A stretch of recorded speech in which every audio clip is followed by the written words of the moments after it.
नमस्कार दोस्तों, आज मैं आपको सुनाऊंगी लहरें गिनना अकबर बीरबल की एक मज़ेदार कहानी।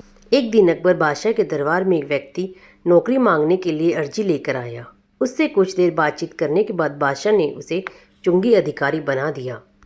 बीरबल जो पास में बैठा था यह सब देख रहा था। उस आदमी के जाने के बाद वह बोला, यह आदमी ज़रूरत से ज़्यादा चालाक जान पड़ता है, बेईमानी किए बिना नहीं रहेगा।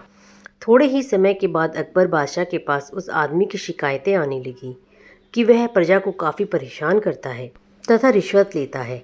अकबर बादशाह ने उस आदमी का तबादला एक ऐसी जगह करने की सोची जहां उसे किसी प्रकार की बेईमानी करने का मौका न मिले।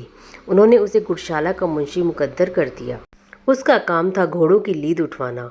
मुंशी जी ने वहाँ भी रिश्वत लेना आरंभ कर दिया।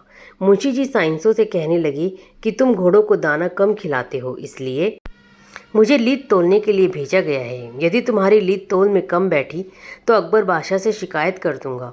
इस प्रकार मुंशी जी प्रत्येक घोड़े से हिसाब से 1 रुपया लेने लगे। अकबर बादशाह को जब इस बात का पता चला तो उन्होंने मुंशी को यमुना की लहरें गिनने का मौका दे दिया। वहाँ कोई रिश्वत व बेईमानी का मौका ही नहीं था। लेकिन मुंशी जी ने वहाँ भी अपनी अकल के घोड़े दौड़ा दिए।